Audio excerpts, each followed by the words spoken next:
وقت ہوگا سیدنا سرکار بغداد شہنشاہ بغداد تاجدار بغداد پانی سے اور پتوں سے روز افطار تھے افطار کرنے کے بعد پھر اللہ کی عبادت میں مصروف ہو جاتے خدا کی قسم ایسے آپ کا دستور بن گیا آپ کا معمول بن گیا اللہ اکبر کھانے کا وقت ہوتا کھانا نہیں کھاتے تھے پانی کا وقت ہوتا پانی نہیں پیتے دن بھر اللہ کی یاد میں مست بس جستجو یہ تھی بس آرزو یہ تھی کسی طرح سے اللہ مل جائے کسی طرح سے اللہ مل جائے اللہ کے ولیوں کا معاملہ الگ ہوتا ہے اللہ کے مستوں کا معاملہ الگ ہوتا ہے ہم دنیا والے ہیں اللہ پر کوئی سوچتا ہے پردھان راضی ہو کوئی سوچتا ہے پردھان راضی ہو کوئی سوچتا ہے میرے راضی ہو جائے لیکن جس کے دل میں خشوعت الہی ہوتی ہے جو اللہ تبارک و تعالیٰ کی معرفت ڈھونڈنے کے لیے نکلتا ہے اس کے دل میں بس حسرت ایک رہتی ہے آرزو ایک رہتی ہے کسی طرح سے اللہ راضی ہو جائے کسی طرح سے اللہ راضی ہو جائے کسی طرح سے اللہ تک میں پہنچ جاؤں اور خدا کی قسم جب اللہ کسی سے راضی ہوتا ہے پھر مرتبے کیسے دیتا ہے یہی سرکار بغداد ہے جب 25 سال تک آپ نے غذائیں نہیں کھائی تھی کھانا نہیں کھایا تھا بلکہ افطار کا وقت ہوتا تو پانی پیتے اور پتے کھاتے جب آپ نے یہ معمول ہوا نا تو اللہ نے پھر اتنے بلند مقام کو عطا فرمائے اللہ نے پھر ان سے اتنا پیار فرمایا جب کھانے کا وقت ہوتا آپ کھانا نہیں کھاتے اور فرماتا یار عبدالقادر تجھے میری قسم کھانا کھا لے عبدالقادر تجھے میری قسم پانی پی لے میں نے کہا جب بندہ اللہ کی یاد میں مست ہوتا ہے جب اللہ کے ذکر کو اپنی زندگی کا پیشہ سمجھ لیتا ہے تب اللہ اس کو اتنے بلند مرتبے دیتا ہے میرے غوث سے میرا مولا خود فرماتا تھا عبدالقادر تجھے میری قسم کھانا کھا لے عبدالقادر تجھے میری قسم پانی پی لے میرا ایمان کہتا ہے بس میں دے دے کر پلاتا ہے تمہیں پیارا اللہ کا تیرا جاننے والا تیرا پیارا اللہ تیرا چاہنے والا تیرا برایت کوئی آسان کام نہیں ایسے ہی نہیں ملتا لوہے کے چنے چبانے جیسا ہے کہ نہیں آپ دیکھیں لوگ سوچتے ایسے ہی ملتی ایک مرتبہ اپنی تاریخ میں ایک نام سنا ہوگا اور پڑھا بھی ہوگا حضرت ابراہیم ابن ادھم کو جانتے نا کچھ حضرت ابراہیم ابن ادھم یہ کون ابراہیم ابن ادھم ہے بڑی طویل ان کی زندگی رہی اور بے شمار کام آپ نے اپنی زندگی میں کیے ایک وقت وہ تھا جو آپ بالکل غریب تھے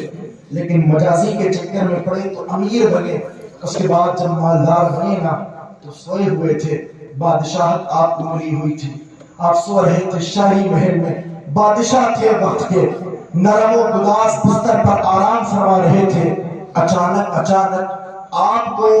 آہٹ محسوس ہوئی چھت پر کسی کے چلنے کی ایسا آپ کو محسوس ہوا کہ چھت پر کوئی گھوم رہا ہے کوئی چل رہا ہے کہ نہیں جب آپ کو آہٹ محسوس ہوئی آپ نے آواز دی کون ہے جس نے شہنشاہ وقت کی نیند کو بیکار کیا ہے کون ہے جس نے بادشاہ کی نیند میں خلل پیدا کیا ہے کس کی مجال ہوئی کہ بادشاہ کی چھت پر ٹہل رہا ہے ڈر نہیں لگتا شہنشاہ وقت کی چھت پر چلتے ہوئے جب یہ آواز دی نا تو چلنے والے نے آواز دی حضور میں ہوں کہا کیوں چل رہے ہو کیوں ٹہل رہے ہو کہنے لگا اس لیے ٹہل رہا ہوں میرا اونٹ گم ہو چکا ہے اس اونٹ کو تلاش کرنے کے لیے نکلا ہوں اس اونٹ کو دیکھ رہا ہوں شاید ادھر کہیں پہ وہ مل جائے اے اللہ اکبر سرکار ابراہیم ابن ادھم فرمانے لگے ایسا لا شعور آدمی ہے ایسا بے وقوف آدمی ہے ایسا احمق آدمی ہے جب کسی کے اونٹ گم ہوتے ہیں کوئی صحرا میں دیکھنے کے لیے نکلتا ہے کوئی جنگلات میں دیکھنے کے لیے نکلتا ہے کوئی بستی میں دیکھتا ہے لیکن تو عجیب بے وقوف ہے بادشاہ کی چھت پر ڈھونڈنے کے لیے نکلا ہے یہاں پر کوئی اونٹ وغیرہ نہیں ملیں گے اللہ اکبر اس نے کہا حضور جان کی معافی ہو ایک بات کہنا چاہتا ہوں ایسی بات اس شخص نے کہی تھی کہ شہنشاہی وقت کی نیند کو بیکار تو ضرور کیا تھا لیکن زندگی کو بدل کر کے رکھ ڈالا تھا اگر آپ کے دل پر جا کر یہ بات لگے تو ضرور قبول کرنے کی کوشش کیجیے گا آپ نے کہا تھا تو اونٹ کو چھت پر کیوں تلاش کر رہے ہو کیوں ڈھونڈ رہے ہو اس نے کہا تھا اونٹ گم ہو گیا چھت پر نہیں ملے گا مجھے بالکل معلوم معلوم ہے میں کوئی بیوقوف نہیں ہوں, میں کوئی احمق نہیں ہوں. مجھے معلوم ہے جب اونٹ گم ہوتا ہے, جب گھر سے بھاگتا ہے, یا تو کھیتوں کی طرف نکلتا ہے یا بستی میں گھومتا ہے, آتا پھر چھتر کو تلاش کرنے آئے ہو,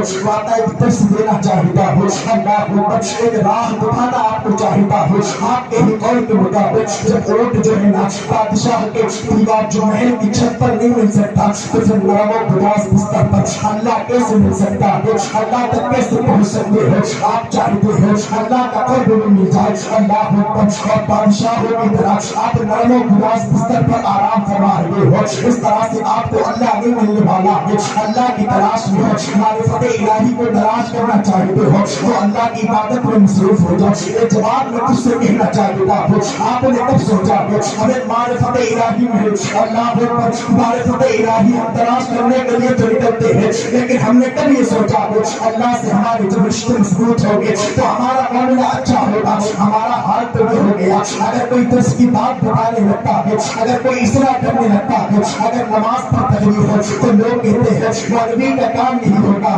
نماز چلاتے رہتے ہیں, کوئی روزے کی